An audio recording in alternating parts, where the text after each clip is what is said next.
At some point, I think capital flow is going to see Bitcoin for what it is, which is a neutral reserve asset linked to energy, uncontrollable by any government.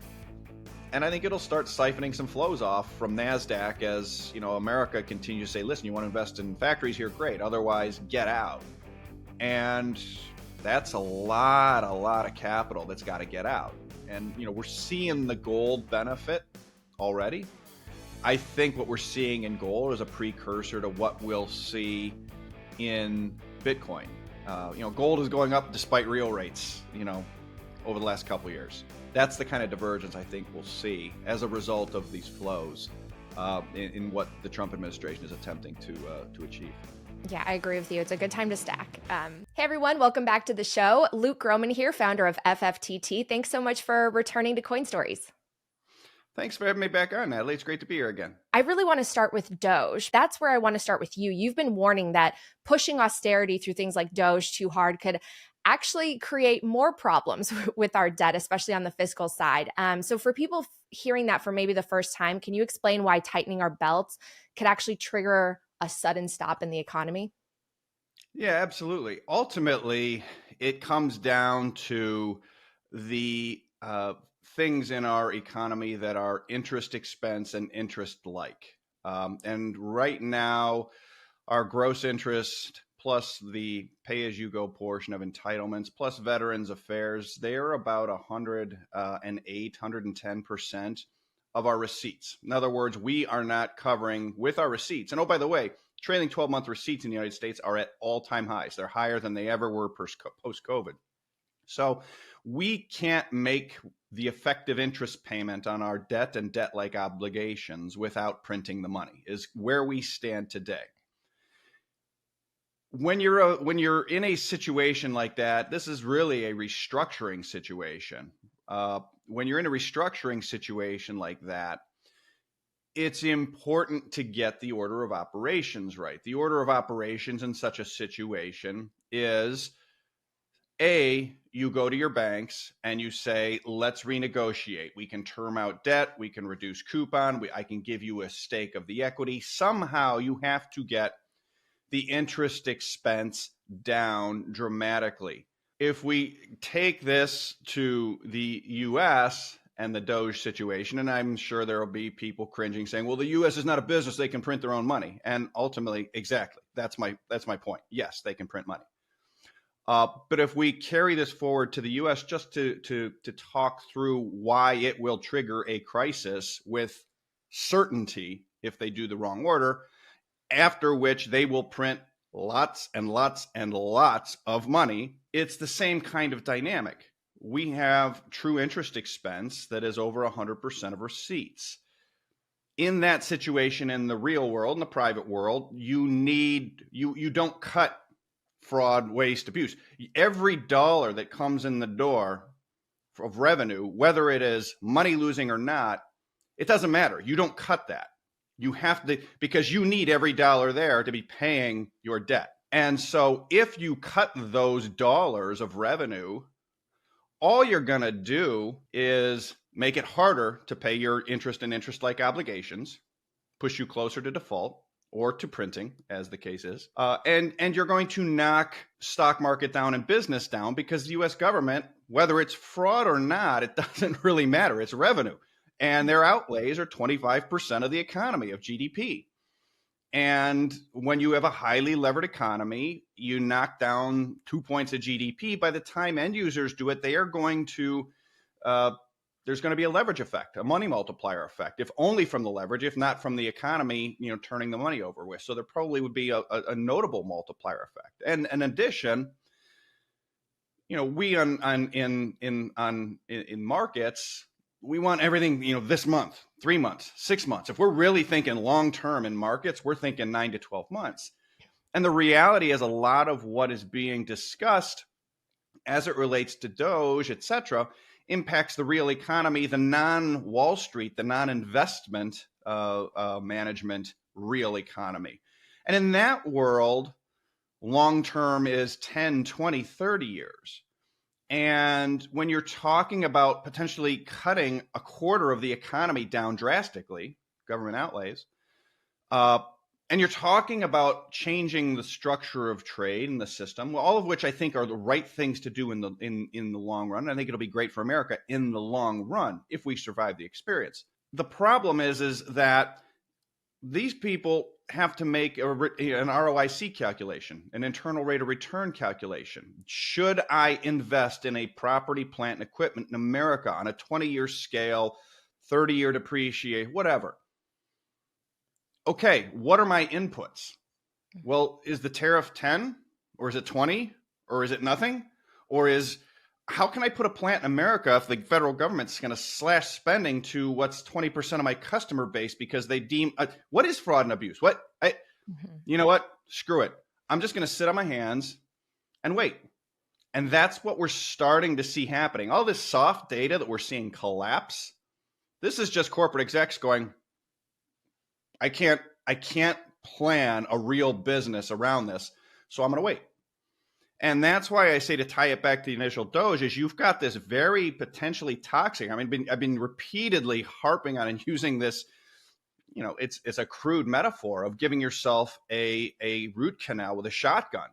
Is if you try to Doge before you restructure with your creditors, before you devalue debt to GDP, you'll cut spending, you'll cut fraud, waste, and abuse, in the same way that you'll get rid of that root canal by sticking a shotgun in your mouth and pulling the trigger. Like but it's effective, but it's fatal. And that's where we are. So they need to sort of meet with the creditors and get debt to GDP down drastically. And there's a number of different ways you can do it. Ultimately, it requires a significant period of real negative real interest rates. And if they do that first, then absolutely, you'll be able to sort of whack away at fraud, abuse, waste, etc. And yes, it will hurt certain areas. Yes, we might even have a recession, but it isn't going to be fatal to the economy. We will, if you don't devalue the debt to GDP first drastically, quickly, because we're on the clock now. You do run this risk of a sudden stop, and sudden stop in the U.S. would look like S&P down 20% in a month, and it would look like in that, initially 10-year Treasury yields would go down for the first little part of that. People say, "Oh, see, it's going to work," and then 10-year yields would start going up, and by the end of the month, they'd be up 10 or 20 basis points, and the dollar would probably be down on that, and gold would be surging, and I think at some point Bitcoin will stop trading with NASDAQ and start surging as well in that scenario. I don't know if it would happen as fast, but that's what we're looking at. And then what in that scenario? What do you do? Do you have the Fed come in and print money? Do you have what do you do? So they better get this right, and so far they're not. Well, I want to put a spotlight on something you said, because I think that's what the average person doesn't get. They're for Doge. Oh, cutting government spending, that's great. But to your point, government spending is making up a huge portion of the economy.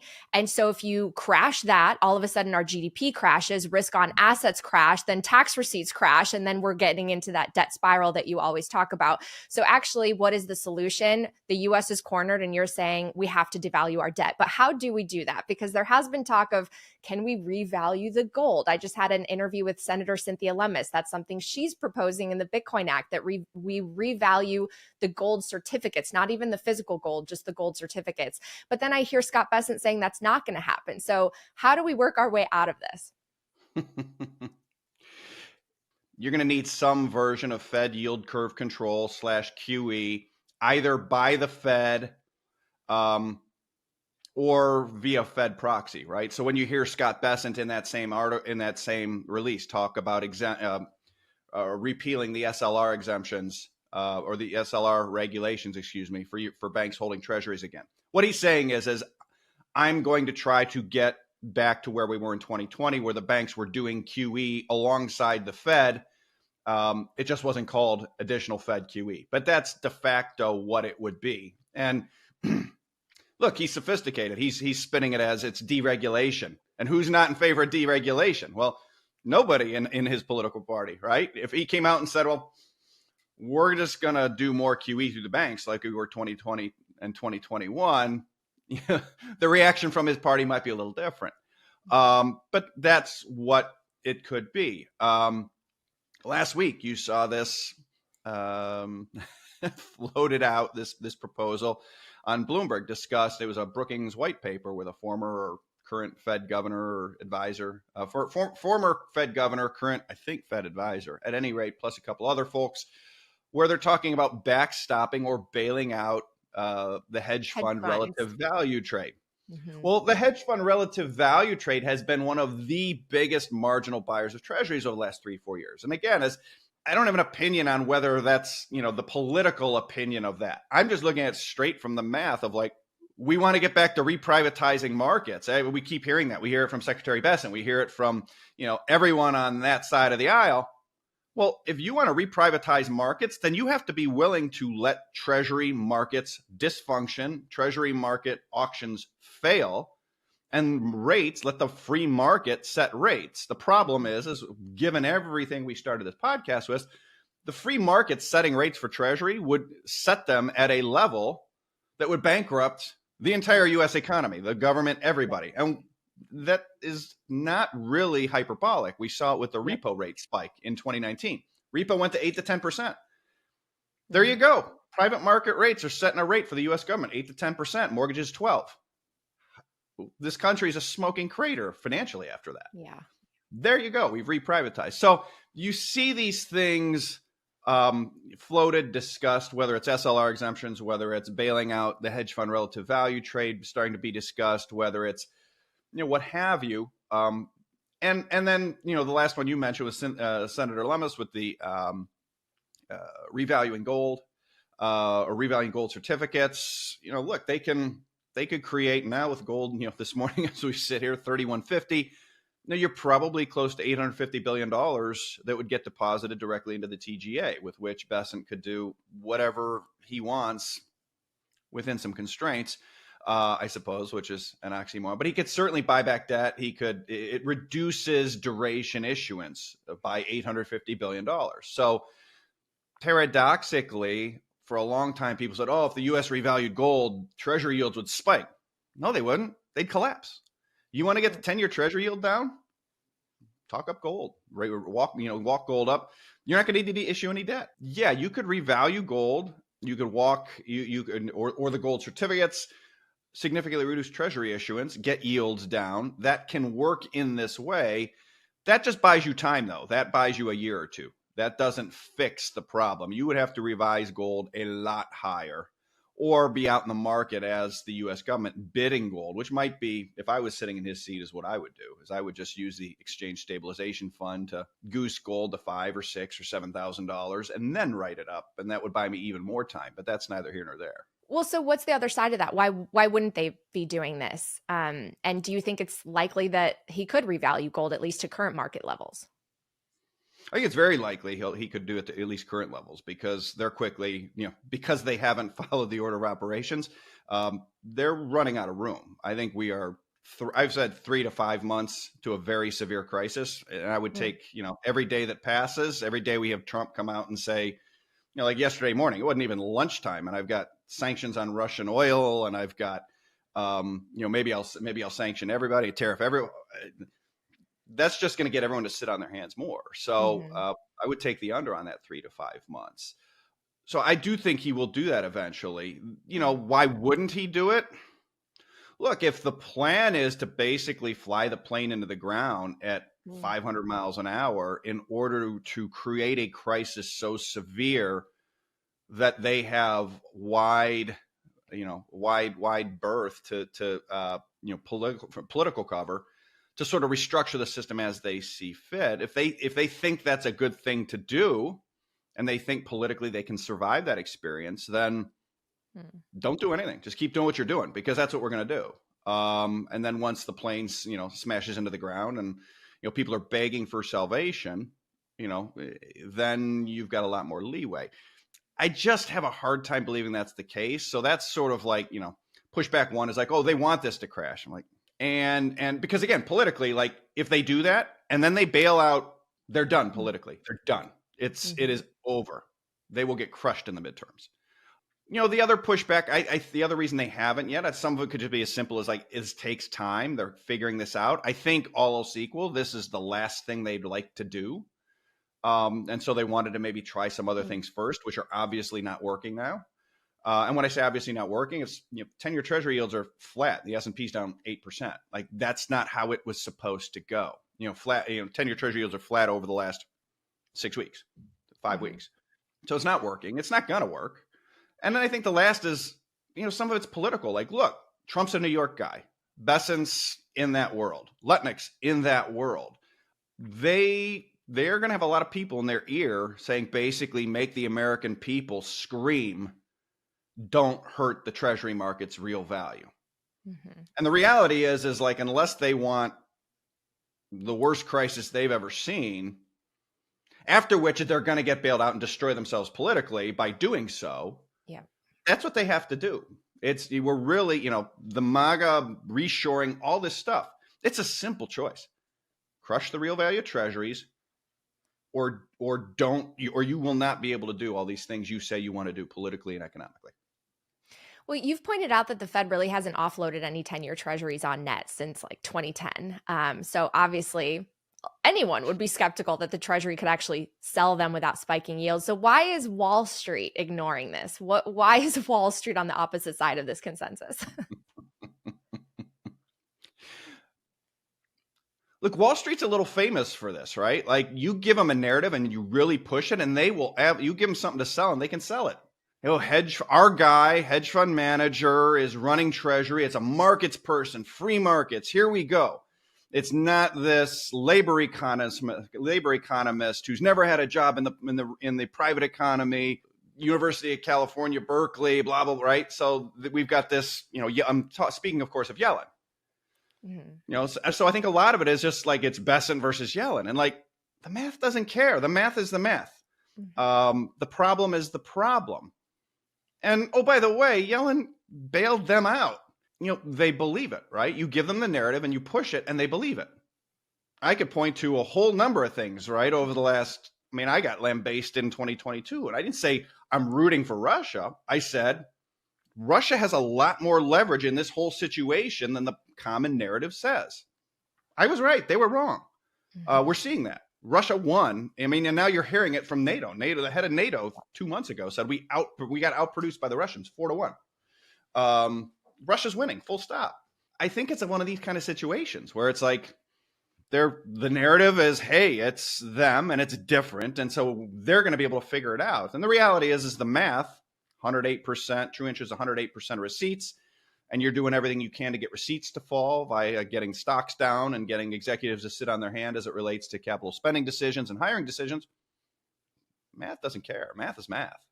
Help me understand something. Let's go back to the idea of reprivatizing the economy, because you say it's the right thing to do, but the order of operations really, really matters. The thing I don't understand is we are the global reserve currency. We have to run structural trade deficits. You can, yell about tariffs. You can incentivize these companies to bring the labor back here, but I don't think it can last long because we can't pay workers as much as they would need to in order to sustain our position. We have to offload these dollars. We have to export the inflation. And so we've moved industrialization overseas. So can you help me understand that? Because it seems like they're talking about something that is impossible. Lots of different things. They are all pointed in one direction that most of Wall Street's not paying attention to, which is making the cost of carry on treasuries relative to gold and conceivably Bitcoin. But for the moment, gold, because we can see that that's where primarily or sovereigns have switched to in terms of not treasuries, making the cost of carry on this paper higher. And so if we run a deficit as the United States, as we have forever, if that money is then recycled back into our treasuries, back into our NASDAQ, et cetera, the dollar stays strong. The top 1% in this country and Washington, D.C. get richer and richer and richer. And the industrial base of the economy gets hollowed out and hollowed out and hollowed out and poorer and poorer and poorer on a real basis, which is precisely what we've seen. Mm-hmm. Once you force the world to net settle in gold or Bitcoin, it can be Bitcoin. Practically speaking, thus far, it's gold. Mm-hmm. The deficits we run are immediately reflected in the dollar because gold gets bid much higher, faster in dollar terms than it does in, say, yuan terms. And so through the gold pivot, and I'm going to say gold, it could be Bitcoin, but like I said, for practically speaking, it's gold for right now. If gold goes up 80% in dollar terms, because we're still running these big deficits with the Chinese, and the Chinese are mostly getting dollars, and dollars for everything is non in America, and they're turning around and they're no longer buying treasuries, and they're no longer buying the NASDAQ, which, oh, by the way, they have bought trillions in NASDAQ, and they're no longer buying farms in Missouri, and they're no longer, for a number of different reasons, then they're going to buy gold. And as they buy gold, the price of gold is going to go up because, for example, people highlighted, well, China ran the biggest trade surplus, not only in China's history last year, but in world history, is a percent of GDP. And what I pointed out about a month and a half ago when that data came out is China also imported 1,384 tons of gold last year, according to their customs, non-monetary gold. At $22,000 per ounce of that gold, China ran a balanced trade position. What happens to the dollar is, so you can see this being set up. The Trump administration, to me, it's very clear what they're doing. Stop recycling your dollars into our capital markets. Listen to what Bessent said. Wall Street is not hearing him. And I think he's doing that on purpose. We want Main Street to do really well. Wall Street has done really well. They'll still be okay, but we want Main Street to do really well. How do you do that?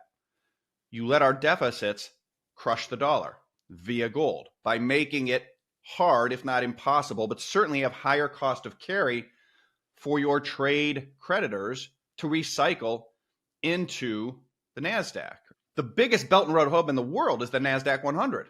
I mean, this is like the stupidest trade in the history of the world from a trade and economic perspective. So the 1% of America does great. The government, federal government does great. And the rest of America gets crushed and the country gets crushed, which is we run these deficits, we offshore these jobs, China, they run surpluses against us. We send them dollars. They buy treasuries. Okay, well, at least we can sort of get some of our money back when we, inflate away treasuries. Well, they stopped buying treasuries 10, 15 years ago. What are they buying since? They own trillions and trillions of NASDAQ. So we are literally selling control of our most valuable companies, IP, et cetera, equity and equity stakes. That's what this is, to the Chinese in return for Chinese-made goods so that the top 1% in Washington can get richer and richer. Like, that's a stupid, stupid trade. And the military is what has finally put a stop to this, which is like, guys, we just lost in Russia because we can't make anything without the Chinese because of this deal. So that's where I think a lot of the sort of discussion that I see still publicly was, well, someone has to run the deficits. No, they don't. Gold is going to run the deficits. People saying, oh, gold's due for a pull. Who knows? I don't know if it's due for a pullback or not. I don't think they understand what they're watching. Gold's going through a phase change. Gold is going to run the deficits. And I think before long, Bitcoin's going to start to run the deficits. And as that happens, you're going to see gold up big, Bitcoin up big, dollar down against the yuan in particular, big. The Chinese are going to have to consume more of their own production, which, oh, by the way, their dollar and yuan purchasing power of gold and Bitcoin will be going up. They can do that in that case. And we will have a rebalancing mechanism. And, we can't compete. We can't compete because of the dollar, and on global markets. That's the thing I think Bessent doesn't want to say, which is like, this is wildly inflationary, wildly. And that's in the cake. Like we can have wildly inflationary outcome and be dependent on the Chinese for everything as we sort of print money to kind of keep this deal going over and over and over and end up with no industrial base. Or we can have it wildly inflationary now and end up with a defense industrial base and a more balanced economy, a middle class, a working class, more politically stable society. And I think the Trump administration is pushing us in that direction. So if we lose the status of global reserve asset via U.S. treasuries and we move to something like gold or eventually Bitcoin, can we still be the global reserve currency, or why would that even be necessary? It's a great question. I think it would still be, I think it would still be the global reserve currency, and we would continue to trumpet it as such in the same way that it was, call it 1946 to 71, before we closed the gold window, right? It wasn't really the dollar. It was the gold-backed dollar. Our government, any government, we're going to continue to say, hey, we're still the global reserve currency. Gold's going to be the global reserve currency, or eventually Bitcoin perhaps, or that'll be the asset backing the dollar. Yeah. And you can see it in sort of the breakdown you'll see of the two sides of sort of de-dollarization. The one side says, oh, look, dollar is still used in 90% of global transactions. It probably still will be. So what?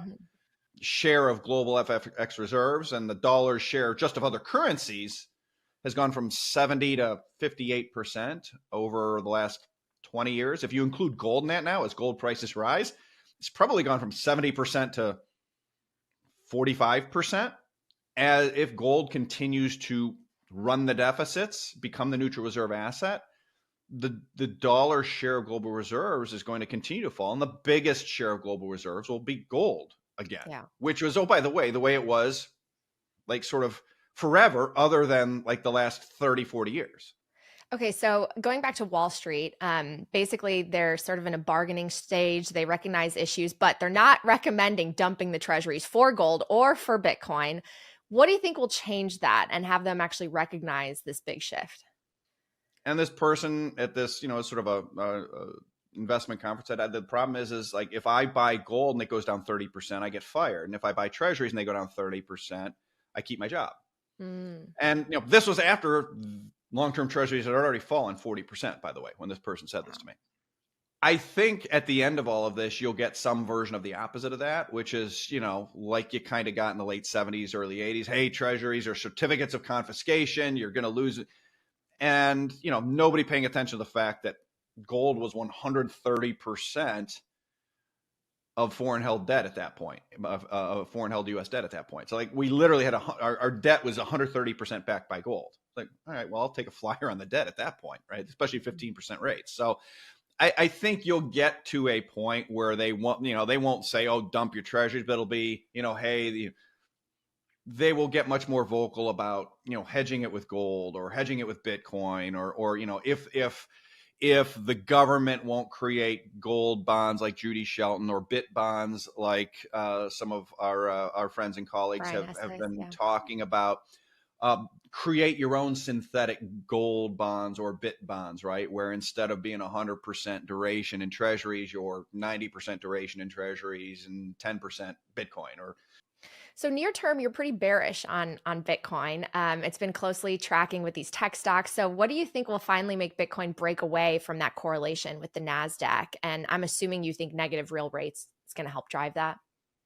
I think negative real rates will help tech and Bitcoin marginally, but I think it really is around this dynamic that I still don't get the sense that people, the investors really appreciate, which is America is basically flat out telling not just China, but China's the biggest, take your money and go home. We don't want it here anymore. You want to build a factory here, great. But if you just want to come here to buy stocks and dump money here, we don't want to be your laundromat anymore.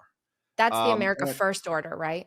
Exactly. Yeah. There's for listeners that haven't seen it, or there was on late Friday night, February 21st, the Trump administration released the America First investment policy memo, like 10 pages. You can read it, but it's basically China, take your money and go home. We don't want it here anymore. And that I think will ultimately be a catalyst to the separation of gold of Bitcoin and NASDAQ. That is, I think, starting to drive NASDAQ down. It has a long way to go because multiples are high. And in the short run, traders control the flows and you can, call up your screen short term, NASDAQ down, trade Bitcoin is levered NASDAQ. I get it. It's, high beta NASDAQ in the short run. Now, if you back up 5-year, 10-year chart, you can see very clearly these periods where, Bitcoin has massively outperformed NASDAQ, massively. But they still tend to go directionally similarly. When Bitcoin's up, NASDAQ's up, and vice versa. Just Bitcoin rises more and pulls back less in the drawdown after drawdown, full cycle. It ends up from a higher starting point. Is probably the best way to say that. America First investment policy memo, I think, will start to break that correlation, because I think right now in the short run that correlation is holding. At some point, I think capital flow is going to see Bitcoin for what it is, which is a neutral reserve asset linked to energy, uncontrollable by any government, And I think it'll start siphoning some flows off from NASDAQ as, America continues to say, listen, you want to invest in factories here? Great. Otherwise, get out. And that's a lot of capital that's got to get out. And, we're seeing the gold benefit already. I think what we're seeing in gold is a precursor to what we'll see in Bitcoin. Gold is going up despite real rates, over the last couple of years. That's the kind of divergence I think we'll see as a result of these flows in what the Trump administration is attempting to achieve. Yeah, I agree with you. It's a good time to stack. All right, as we start to wrap up, we're in this airplane in a steep nosedive, as you've written. We need to lighten the load. We need to devalue the debt. So if you were in charge, if you were either in the White House or you're in charge of the Fed, I mean, what are like the first three things you would do immediately? What needs to be done so that we can bring this plane up? I would call a conference on a Thursday night. I would set everybody down and said on Sunday night, we're leaving and we're going to announce this: a comprehensive plan of where we want to be in 2 years, 3 years. And that includes significantly devaluing the debt in a very short period of time. And then figure out exactly how to do that. There's a lot of ways you can do that, but it has to be done fast, has to be aggressive. The Fed is going to help us with this for the next 2 years in order to maintain bond market stability. 3, we are going to message to the American people. This is what we need to do. This is what political leadership should be doing. We stand up and say, listen, we're doing this, and here's why. We can't make things anymore. It's hurt the middle working class, blah, blah. We are going to have a 2-year period of elevated inflation. But it is going to be inflation primarily where the wages of the middle and working class in particular outperform, keeping you close on your cost of living as it relates to commodities. And because the Fed is stepping in to help us, they're capping yields for mortgages at whatever. So you're going to get basically you're going to get a debt jubilee on your house if you own a house. Now, of course, say, okay, well, what does that mean? Home prices surge for new people. You can quickly get into, the last thing I would say is that, before I finish, the third thing I would say is we're going to launch a comprehensive trade skills program. Basically, we are reshoring. We need 5 million welders by 2028. We have this many. And the first X that go in are going to get guaranteed free tuition and a paycheck of this, go. And so now, and subsidized housing, who knows, whatever. That's the kind of thing I think has to happen, right? You're going to have bondholders lose big time on a real basis. And people say, well, that's not fair. It's communism, social. I can't remember how many times I've heard we're in a war. This is a new war, whether it was COVID, whether it's new Cold War, where there's all these, everybody wants a Cold War, wants to win the Cold War. Everyone wants to compare it to this great competition. And nobody wants to remember that during the great competition, we had capital controls last time. Mm-hmm. We had low debt to GDP because at the end of World War II, we had negative real rates of negative 13% at the lows. Debt to GDP went from 110 to 55% on their way to 30 because we repressed bondholders for 30 years. Like, you can't have your cake and eat it too. So it would have to be not just financial, but comprehensive announcement with a very distinct defined time horizon, because you can't, I think it's too dangerous to have the Fed out there on an open-ended, hey, they're just going to buy the debt until the currency collapses. Some sort of dynamic. And there's sort of different ways you could do that. I mean, look, like you said, we could revalue the gold. We could buy down the debt. We could, do the bit bonds thing where you're issuing a little bit of that and get the borrowing rate really low. Look, that's just a different way of saying Bitcoin goes to the moon and, the dollar collapses against Bitcoin. And, so it's really a lot of different flavors of a lot of different things or methods to get to the same outcome, which is the real value of the debt must be collapsed in a compressed period of time, and bondholders and banks must be financially repressed severely on their bond holdings, and we must reinvest and provide some sort of visibility the comfort to companies. Hey, this is going to last 2, 3, 4 years. This is a permanent change. Okay, now I'll make a change. Now I will definitely invest in the plant. Because we get another 12 months from now, they're going to start going, Trump's going to be out of here in 2 years. Mm-hmm. And if they have a bad midterms, they don't have to do anything. They just have to sit and wait. So it would have to be sort of a quick, forceful, holistic, with a finite term type of program. I hope they're doing that. I'm not encouraged that they are. Well, Luke, you're pointing to the harsh reality that there's really no easy way out. And if you're not holding on to hard, scarce assets, you're going to be debased.